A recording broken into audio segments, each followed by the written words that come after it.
नमस्कार। आप सुन रहे हैं कहानी गोल्ड। आइए सुनते हैं मालती जोशी जी द्वारा लिखी कहानी तृप्ति। मम्मी जी, आप तैयार नहीं हुई? क्या मतलब? अभी अभी तो कपड़े बदल कर बैठी हूँ। और कैसे तैयार हुआ जाता है? मम्मी जी, हम लोग बबली की सगाई में जा रहे हैं। तो ये साड़ी पूरे 700 की है, इससे ज्यादा की उनकी औकात भी नहीं है, मम्मी जी ने तुनक कर कहा। फिर मेरा सिर से पांव तक मुआयना करते हुए बोली, हम दोनों के हिस्से का तो तुम ही ने पहन ओढ़ लिया है। शायद तुम्हें भी याद दिलाना होगा कि हम लोग सगाई में जा रहे हैं, शादी में नहीं। उनके व्यंग से मैं तिलमिला उठी। मन हुआ सब कुछ उतार कर रख दूं, पर तभी पापा जी कमरे से निकले। उन्होंने शायद मम्मी जी की बात सुन ली थी। बोले, रश्मि ने बिल्कुल ठीक किया है, पता तो चले किस घर की बहू है। और मेरे ख्याल से तुम भी साड़ी बदल लो तो ठीक रहेगा। हम लोग सगाई में जा रहे हैं, मातमपुरसी में नहीं।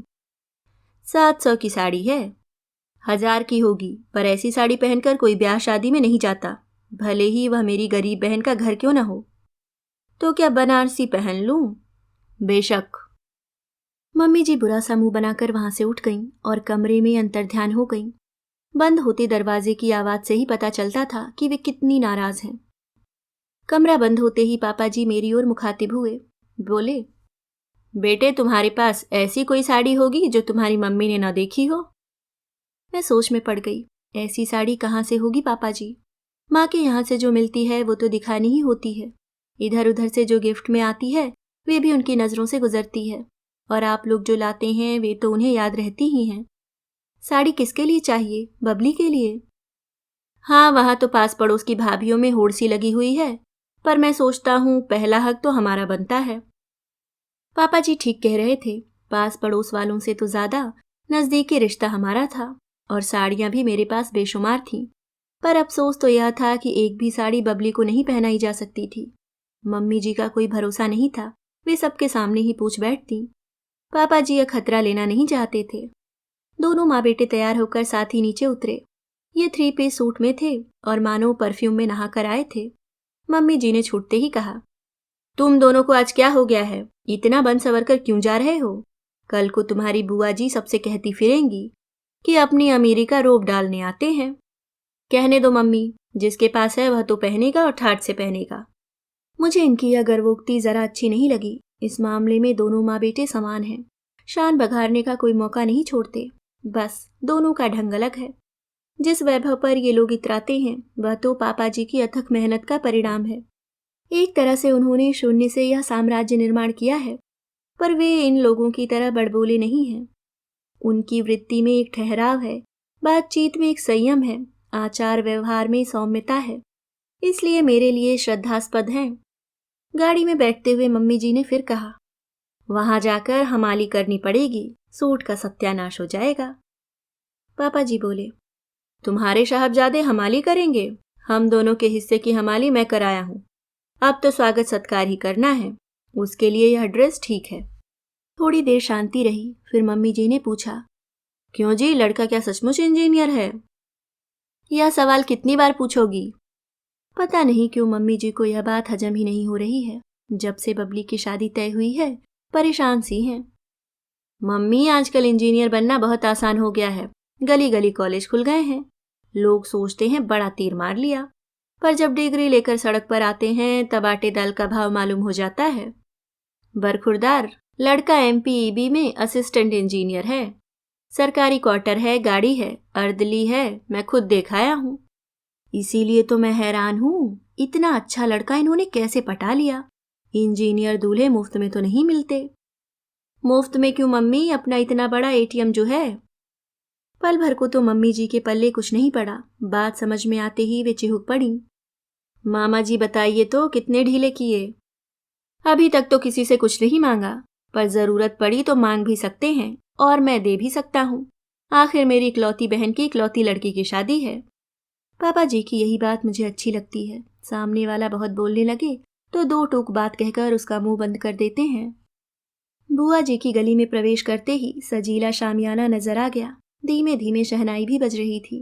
माँ बेटे ने एक साथ कहा, अरे वाह, शामियाना भी लगवाया है। पापा जी कुछ नहीं बोले, पर मम्मी जी के मन में एक बार कोई बात खदकने लगे तो बाहर निकाल कर ही दम लेती हैं। बुआ जी के बेटा बहू दरवाजे पर आगवानी के लिए खड़े थे। जैसे ही उन दोनों ने पैर छुए, मम्मी जी बोली, अरे वाह, तुम लोगों ने तो शादी की सी रौनक कर दी है। शामियाना वगैरह तान लिया है। घर बहुत छोटा है ना मामी जी, बड़ी भाभी ने विनम्रता से कहा। तभी मम्मी जी की नजर भाभी के जड़ाऊ गुलबंद पर पड़ी। छूकर बोली, बड़ा सुंदर है, कब बनवाया? भाभी इस प्रश्न का उत्तर टाल गईं और दूसरे मेहमानों के स्वागत के लिए चली गईं। पर जो पहना तो मम्मी जी की फितरत में ही नहीं था। उपस्थित आमंत्रितों को सुनाते हुए बोली, आजकल कैसी कैसी चीजें चली हैं, असली को भी मात करती हैं। एक हम बेवकूफ हैं जो पैसा फूकते हैं और जोखिम भी पालते हैं। लॉकर्स का किराया भरते हैं सो अलग। इससे तो यही अच्छा, सस्ता, सुंदर और टिकाऊ। शर्म से मेरा मुंह लाल हो गया। उन्हें रोकना तो मेरे बस में नहीं था, इसलिए चुपचाप वहां से खिसक ली। बबली की खोज में मैंने पूरा घर छान मारा। वह तो नहीं मिली, पर बुआ जी नजर आ गईं। बहुओं ने उन्हें नई नकोर साड़ी पहना दी थी, पर उनके सीधे सरल व्यक्तित्व से वह जरा भी मेल नहीं खा रही थी। मैंने प्रणाम किया तो उन्होंने आशीषों की बौछार करते हुए मुझे अंक में भर लिया।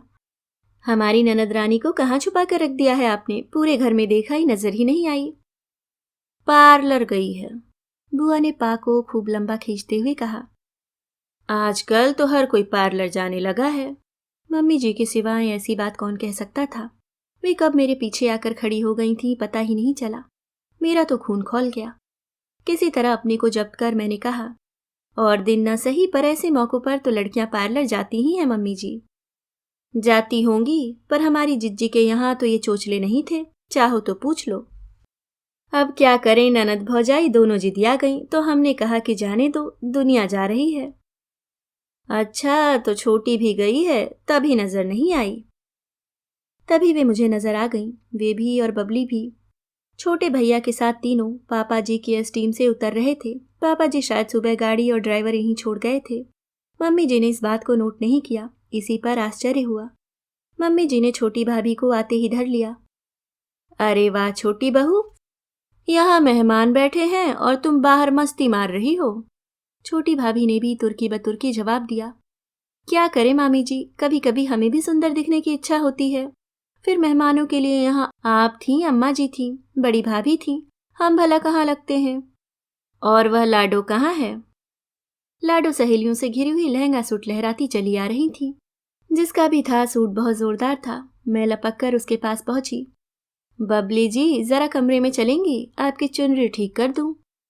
कमरे में आकर उसने भोलेपन से कहा, पार्लर वाली ने तो खूब अच्छे से पहनाई थी भाभी, शायद गाड़ी में चढ़ते उतरते फिसल गई होगी। चुनरी का कुछ नहीं बिगड़ा है ननद रानी, मैं तो आपको यह बताने के लिए भीतर लाई हूँ कि अगर हमारी सासू माँ सूट के बारे में कुछ पूछें तो बता देना कि शादी के लिए बनवाया है। पर यह तो सामने वाली वंदना भाभी का है। होगा, पर उसका ढिंढोरा पीटने की जरूरत नहीं है। तभी दरवाजे पर थाप पड़ी। बड़ी भाभी थी, बोली, ननद भौजाई में क्या खसर पुसर हो रही है, अब बाहर निकलो, वे लोग आ गए हैं। मैंने दरवाजा खोला, हठात नजर गई। भाभी का गला खाली था, केवल मंगलसूत्र पड़ा हुआ था। मम्मी जी पर खूब गुस्सा आया। किसी का इतना सा सुख उनसे देखा नहीं जाता। भाभी जी, कौन कौन आया है? दूल्हे की माँ है, भैया भाभी हैं, बहन बहनोई है, मौसेरी बहन है, शायद लोकल हैं। दूल्हे राजा नहीं आए तो हमें कम से कम फोटो ही दिखा दीजिए। बड़ी भाभी ने अलमारी में से फोटो निकाल कर दी। चेहरा मोहरा ठीक था, पर उम्र जरा ज्यादा लग रही थी। मैंने मुंह बनाकर कहा, ठीक ठाक है, पर हमारी ननद रानी का मुकाबला नहीं है। रंग भी शायद 19 ही बैठेगा। 18 समझो, पर लड़कों का रंग रूप नहीं देखा जाता, उनके तो गुण देखे जाते हैं। अच्छा, मैं जा रही हूँ, तुम इसे लेकर जल्दी से आ जाओ। भाभी चली गई तो मैंने देखा बबली तन्मयता से फोटो निहार रही है।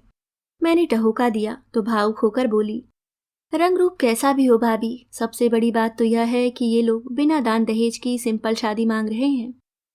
वाह रे सिंपल शादी, तुमने तो सगाई में ही ऐसी धूमधाम कर दी। वह तो भैया लोगों की जिद थी, बोले शादी तो जबलपुर में हो रही है, यहाँ कुछ तो हो। भगवान ऐसे सतयुगी भाई सबको दे। बबली के ससुराल वाले संपन्न तो थे ही, संभ्रांत भी थे।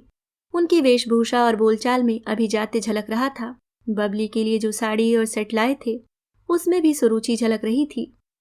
चाह कर भी मम्मी जी उसमें नुक्स नहीं निकाल पाईं। इसलिए लौटते समय पूरे रास्ते खाने की आलोचना करती रहीं। दही बड़े सख्त थे, मूंग की दाल में डालडा पड़ा था, पुलाव का चावल घटिया था, रायते का दही खट्टा था, पूड़ियां कड़ी थीं। बार बार कह रही थी, पता नहीं कहाँ का केटरर पकड़ लाए थे, खुद के पास अकल नहीं है तो किसी से सलाह ही ले लेते, पर उसमें उनकी शान जाती है ना। पापा जी पूरे रास्ते चुप बने रहे। या तो वे बहुत थक गए थे या पत्नी की बेतुकी बातों का जवाब देना उन्हें गवारा नहीं था।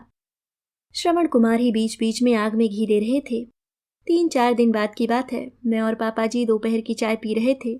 ये धड़धड़ाते हुए घर में दाखिल हुए और आते ही पूछा, मम्मी कहाँ हैं? किटी में गई हैं। ओ शिट, ऐसी धमाकेदार खबर लाया था कि उनके स्वर से निराशा साफ झलक रही थी।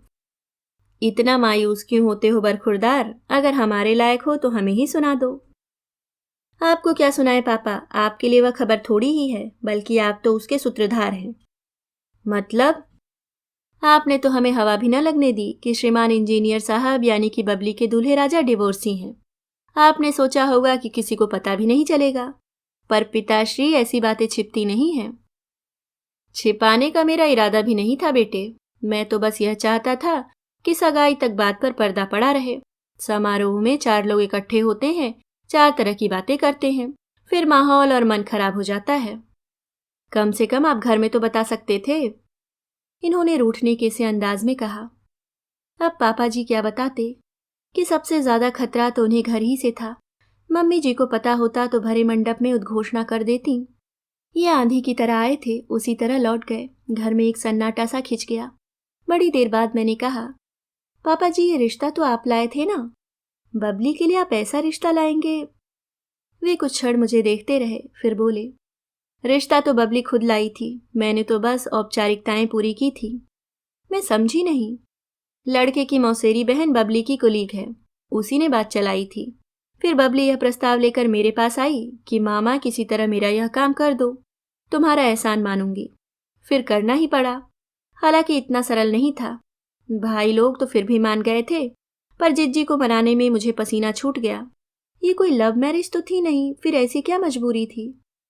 वह तुम नहीं समझोगी। एक तो बबली के पिता नहीं है, फिर भाई भी साधारण नौकरी वाले हैं, इस पर उनकी अपनी गृहस्थी भी है। वे लोग अपने को बेच भी देते तो ऐसा घरवर नहीं जुटा सकते थे। बबली बोली, पैसे पैसे को दांतों से पकड़कर तंग आ चुकी हूँ मामा, अब बाकी जिंदगी आराम से गुजारना चाहती हूँ। मैं नहीं चाहती कि मेरे भाई बहन मेरे लिए दान दहेज जुटाने के चक्कर में सारी जिंदगी कर्ज की किस्तें भरते रहें। यहाँ तो कुछ देना भी नहीं पड़ेगा। उसके लिए दान दहेज की व्यवस्था तो आप भी कर सकते थे पापा जी। अपनी शक्ति भर अब भी कर ही रहा हूँ। उस दिन की पार्टी क्या केशव माधव के बस की थी? पर देखो, कोई भी स्वाभिमानी लड़की इस एहसास के साथ जीना नहीं चाहती कि उसकी शादी दान खाते से हुई है। पर डिवोर्स वाली बात गले से उतरती नहीं। मैंने पूरी छानबीन कर ली है। लड़की का कहीं अफेयर था, माँ बाप राजी नहीं हुए, जबरन शादी करनी पड़ी। उसने पहले दिन ही पति को सब बता दिया। आपसी रजामंदी से साल भर में ही तलाक हो गया था। Now she is happily married. मैं मिल चुका हूँ, पर इस हादसे के बाद वह लड़का एकदम टूट ही गया था। इतने दिनों बाद जाकर दोबारा शादी के लिए राजी हो पाया है। वह तो कोर्ट मैरिज के लिए ही अड़ गया था, पर मैंने समझाया कि भाई तुम्हारी दूसरी शादी है तो क्या, बिटिया की तो पहली ही है, उसके भी तो कुछ अरमान होंगे। शायद इसलिए इन लोगों ने सगाई इतनी धूमधाम से की थी। जो भी हो, सुनकर अच्छा नहीं लगा। बबली के लिए मन उदास हो गया। रात खाना लगा रही थी कि मम्मी जी हुलसते हुए किचन में दाखिल हुई। रश्मि, देख मैं कह रही थी ना, वही हुआ। मैं तो खुद हैरान थी कि इतने अच्छे लोग ऐसे वैसे घर की लड़की कैसे ले रहे हैं। अब जाकर भेद खुला। उनके चेहरे से खुशी छलकी पड़ रही थी। पिछले दिनों नजर आने वाला तनाव एकदम गायब हो गया था। आंखों में पुरानी चमक लौट आई थी, और वह चमक तृप्ति की थी। अभी आप सुन रहे थे मालती जोशी जी द्वारा लिखी कहानी तृप्ति। दोस्तों, उम्मीद करती हूँ आपको कहानी पसंद आई होगी। वीडियो को लाइक और अगर आप चैनल पे नए हैं तो सब्सक्राइब करना ना भूलें। आपके कोई भी सुझाव हो तो हमें कमेंट बॉक्स में ज़रूर बताएं। धन्यवाद।